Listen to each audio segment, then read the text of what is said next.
I'm currently staying in a remote part of the United Kingdom and taking a break from working, which means more time to pursue my hobbies, one being photography.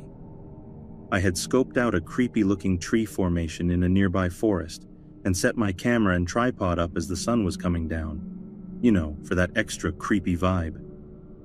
As I'm happily taking photos, I see a woman pass the entrance to the arched trees. This woman had parked her car next to mine when I arrived. She went past a couple of times, looking at me for prolonged periods each time she passed. I assume she wants to come up this path, but sees that I'm taking photos and decides to walk elsewhere. Approximately 5 minutes go by, and she appears again, this time walking towards me, dragging her left side slightly with this strange limp. She stops once and stares at me for a few seconds, then starts walking towards me again. I ask her if she's okay. I'm starting to put my camera away at this point and readying my tripod to use for self-defense if necessary, because the vibe I'm getting is way off. She starts grunting at me, then stops and stares again. At this point, she is close enough for me to realize that she's actually a man in women's clothing, wearing a wig. An uncomfortable moment passes, and she starts grunting again, walks towards the edge of the path, grabs a pile of leaves, and starts throwing them around. She grunts some more, and then walks off aimlessly into the forest. I call my friend to tell her what has happened, and ask that she stays on the phone in case this person comes back. I'll just take a couple more photos, and then I'm out. For a good 10 minutes, I hear the crunching of leaves circling me in the forest, and convince myself that it's the wildlife. Then, silence. I take the photos, and I haven't seen or heard the person for around 15 minutes now, so I assume I'm safe. I leave the path and see that the car is gone. However, I quickly notice that there is a man walking towards me from the entrance. It's the same guy. He has changed into men's attire, and as he walks past me, he shoots me a grin that sends shivers down my spine. I don't scare easily, but this guy just gave off all the wrong signals, causing this overwhelming feeling of dread to wash over me. I'm still on the phone at this point and holding my tripod over my shoulder, just in case. I quicken my pace and get back into my car. As I do so, I see him come out of the lane I had been down, stop and look around, then start walking towards my car with intent. I video for a while and then haul out of there, driving past his car that he had moved down the road and thinking, what the fuck just happened?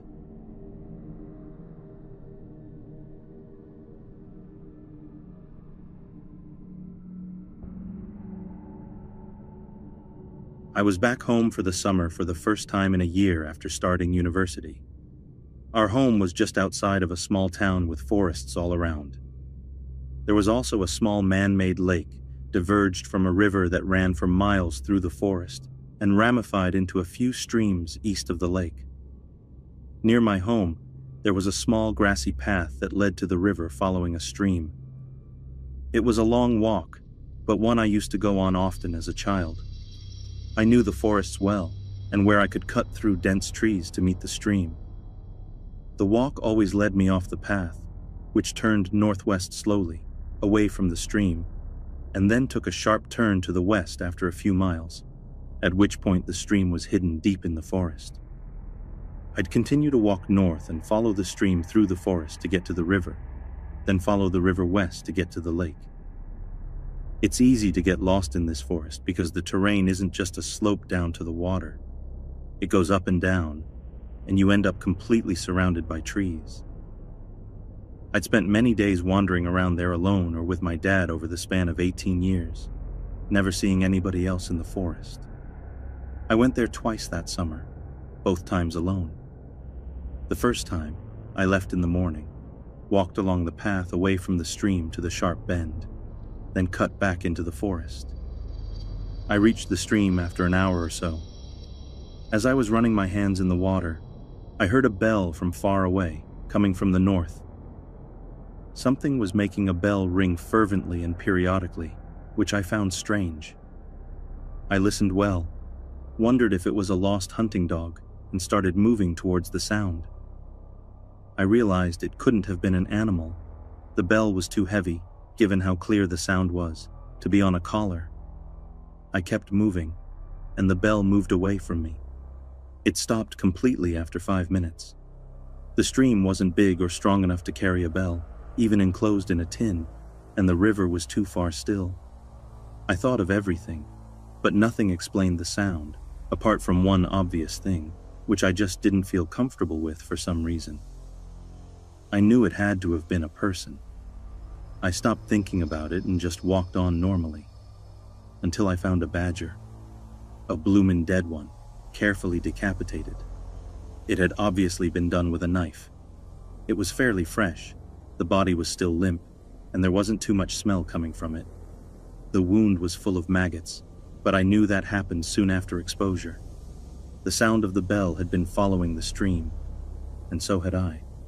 So, the badger was put there, maybe killed there, or at least decapitated, while I was walking that way. I suppose, I don't really know. Nothing else happened that day. 1 week later, I went back for the second time that summer, and the last time ever. I left home at around 6 p.m. I made it to the stream, then walked to the river in an hour, then decided to go back the way I came, because it was getting late and raining quite heavily. The sun set at around 9 p.m. I was walking as fast as I could. The sound of the rain in the trees was surreal and loud. I was somewhat trotting with my head down for a while through the clearest and most open part of the forest when I bumped into something heavy. The smell was sickly. It was the decomposing body of the badger with its head strung to its front paws. That area looked a bit like a ham because of the way it was tied, just swinging from a tree.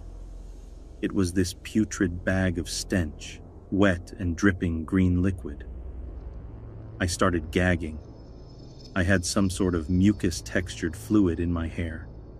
It was repulsive. At first, I just stared at it, slightly gobsmacked. Then I started fidgeting violently because I felt like I was drenched in its juices. I was soaking from the rain, and my senses became confused. It felt like a bucket of ice-cold water had been thrown over me when I realized that I walked the same way to get to the river, so someone had strung up the body after I'd passed it on the way there. Someone knew I'd see it. So, was someone watching me and running around the forest? Were the faint sounds of branches breaking around me not animals? I looked around and started jogging. I was half running, half walking away from the stream back towards the path for a while, when I heard the bell again. I proceeded to call my dad while running.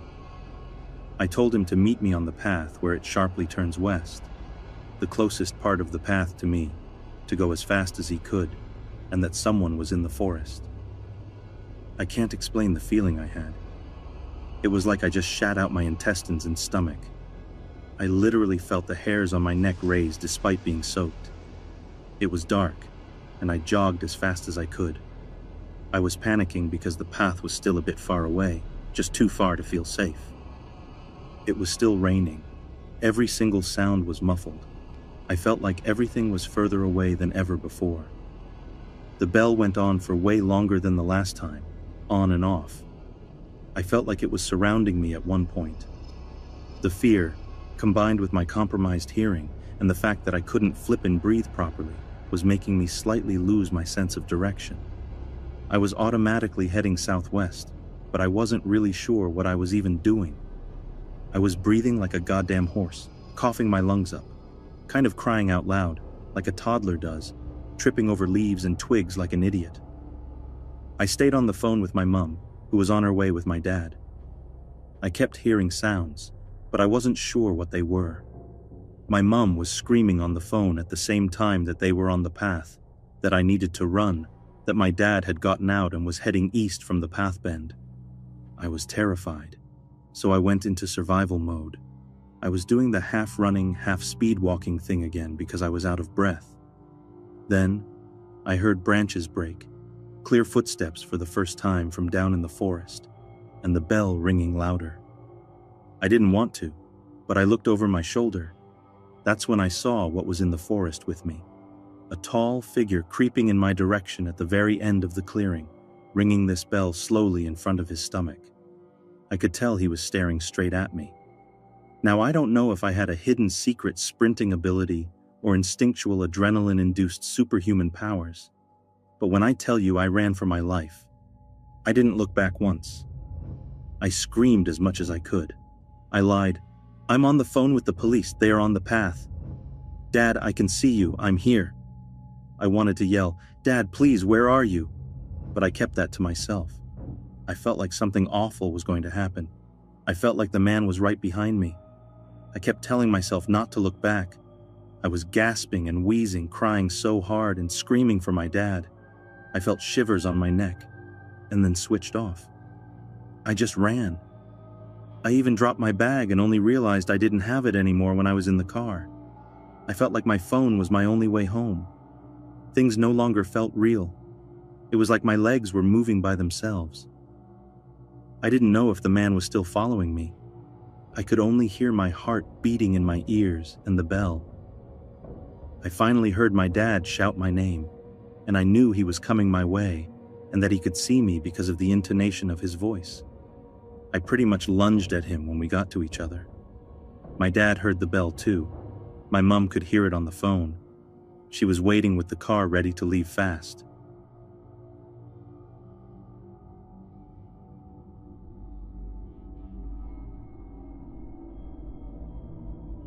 This happened to my roommate and me 2 years ago when we drove into the national forest just outside the town we live in. We go to a small college in New England, about 3 hours from any major city. For context, this forest has quite a few urban legends surrounding it, and the local community, although they do go there often, have many superstitions about how to be safe while there. I had just broken up with my partner, and my roommate could sense I was feeling down. Finals were just around the corner, so she decided to help me get my mind off things and suggested we go to a nice spot she had found last week, just to chill and de-stress. We took a couple of beers with us and drove to this secluded spot in the forest. From the moment we left the main asphalt road in the forest, I saw a couple of things that unsettled me. You could see the abandoned houses of a ghost town from the higher ground the road was on, and we saw this old doll hanging from a rope on a tree. Creepy stuff, but we didn't really give it a second thought and kept driving. We got to a clearing, parked our car behind some trees, popped open the back of our SUV, and started talking and playing music. About 10 minutes into this, 2 cars appeared from the road and parked in the clearing. My friend didn't pay them any attention. She kept talking, but as I was facing them from where I sat, I couldn't stop watching what they did. A guy popped out of each car, talked for a few minutes, and then I saw them take out a long object covered in a dark plastic bag from the back of one of the cars. This is when I noticed these guys had guns, not shotguns, which I often see in this town, but handguns. Then they started lighting the bag on fire. I told my friend to get down, and she turned around and saw them for the first time. Black smoke was rising from the bag, and between trying to keep my head down and steal glances at them, I saw them take out a second object and heard them shoot at it right before they set it on fire. I don't know how long my friend and I were lying there in silence, but it was definitely long enough to let the terror sink in and whisper to each other how much we loved each other in case this was what we thought it was. At some point, I looked up and saw that they were pointing at our car and walking into the woods, maybe trying to follow our tracks or look for us. All I know is that right then, I told my friend to jump into the driver's seat and make a run for it. I shut the back door, and between that and the car starting up, the guys heard it and started running toward us, then ran toward one of their cars and hopped in. We went over a hill, and driving way above what was safe for dirt roads on a hillside, we lost them. We drove to a neighboring town and roamed around for a while, just to make sure no one was following us before we went back to our dorm. That day, we tried to make fun of the whole situation and got really drunk before finally breaking down and crying from knowing we had seen something we were not supposed to. At first, we were terrified of telling anyone, but eventually, we did tell officers on campus who contacted the police. They never found anything.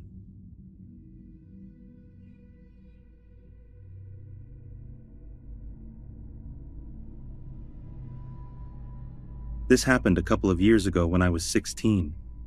It was a warm summer night. On nights like these, my friend and I would often grab a pack of cigarettes and a bottle of beer each and go outside to enjoy them. We come from a really small town where everybody is somehow connected. So the only way for us to drink and smoke without our parents knowing was to do so in secluded places. Luckily, the town is surrounded by huge forests. We were both very familiar with them since we practically grew up there. One night, as usual, we grabbed our forbidden contraband, some flashlights, and headed out. We took the path through the long meadow, which ended at the edge of the forest. From there, a path led through the forest, which was a 20-minute walk back to town over steep downhill terrain. At the place where the meadow and the forest meet, there is a gazebo with a fireplace where people go for picnics. As we were walking through the meadow, we would stop a few times to ensure from afar that the gazebo was unoccupied. It was around 11 p.m., and the night was incredibly dark. Even though we were out in the open, we had to use our flashlights to see anything. When we made sure that the coast was clear, we approached the gazebo to light our first cigarette. We stood there, puffing and talking, while always scouting our surroundings with the beams of our flashlights. After maybe 5 minutes, we decided to take the path through the forest back to town. We walked about 30 meters, at which point we couldn't see the place where we were previously standing. That's when we heard it. From the gazebo, where we were standing just seconds earlier, came a long, terrifying scream. It sounded as if somebody, a man by the sound of it, was being cut to pieces while still very much alive. The kind of scream that turns your blood to ice instantly. After the first scream, there was a pause for a few seconds. During this whole time, we were both so scared we couldn't even move. Then, it started again, even louder and more terrifying. The second scream snapped us back to reality. Without a word, we just started sprinting through the rough terrain, not once looking back. At this point, I was so pumped up with adrenaline that I couldn't hear anything except my own heartbeat resonating in my ears. We had never run that fast, and we didn't stop until we reached the lights of town. When we finally did, we both just sat on a sidewalk under a lamppost, panting and gasping for air. Nobody said anything for a good 30 minutes, until my friend finally spoke a single but quite eloquent word. Fuck. After a while, we started talking about it. We concluded that either somebody was having fun at our expense, or somebody got really hurt. In the end, we decided to head back there first thing in the morning. But surprise, surprise, there were no signs of anyone being injured or struggling. We decided that it was just someone playing pranks on us. However, to this day, it keeps gnawing at me. Something just doesn't add up. We were standing there for quite some time, so the person must have been very well hidden. On the other hand, it would be almost impossible for anyone to just walk in there without any light since it was so dark. And even if they had some kind of torch, we would certainly have spotted them.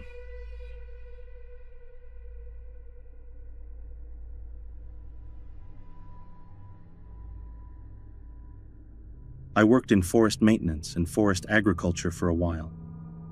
Some friends owned a big plot of land in the Rocky Mountains. A group of us, all guys aged 18 to 38, would gather several times a year, go into the mountains for several days, and clear scrub brush, make fire breaks, and when appropriate, cut Christmas trees. This particular time, it was early spring, and our crew of 9, on 3 Gator 4WD vehicles, was at about 9,200 feet elevation. There was a fairly significant amount of snow on the ground. We had put in a long day's work, and were headed to camp until the old guy of the crew asked if we wanted to head to the slope. This was a nearly treeless slope, free of any large rocks, about 100 yards wide, with tracks of big trees on either side. We would go there, and using one of the gators, tow a tube downhill in the snow. It was so much fun. We got to the slope, set up a fire pit, cracked open the whiskey, and started having our fun. We all took several turns being towed. Jeff was the new guy, and the youngest, 18. We were giving him the craziest rides, swinging him close to the trees to freak him out as a sort of initiation. It was about 1 a.m., pitch black except for our dying fire, and lightly snowing. Not the smartest or safest thing I've ever done, but one of the most fun. Just as we were wrapping up one of the last rides and heading back to camp, Jeff freaked out. He was stumbling over his words and couldn't express himself very clearly. But finally, we got out of him that about 3/4 of the way down, he had seen a man standing a few yards into the woods. He was wearing a trapper's hat, one of those with a flipped-up bill and ear flaps like in Fargo, and a plaid mackinaw. We were all a bit skeptical. I mean, we were on a big plot of private property, at elevation, and in somewhat hostile weather. But we took the rifles off the gators, got our flashlights, and gave it a look. We didn't find anything, not even footprints. We chalked it up to inexperience, a spooky environment, and of course, whiskey, and headed back to camp about 800 feet away. Jeff didn't sleep all night. He was convinced he saw someone. The next morning, we drove the gators to the house on the property, got in our trucks, and headed into the little town nearby for breakfast. After breakfast, we were heading back to the property to say our goodbyes and go our separate ways. As we neared the intersection of the public dirt road and the private dirt drive to the house, there were several police cars and an ambulance. We stopped to talk to the police, who informed us the closest neighbors had found a body in the ditch as they were heading down the mountain. Police had followed footprints up the hill to the slope and then across a neighboring property to another perpendicular road. They asked if we knew anything, and of course, we told them about Mackinac Man. Sure enough, it was him. Self-inflicted gunshot, probably just minutes after we encountered him. Still don't know what he wanted, if he was any danger to us, or if we could have helped. Poor Jeff got his whiskey and meals paid for the next several weeks, but he still gets guff about it to this day.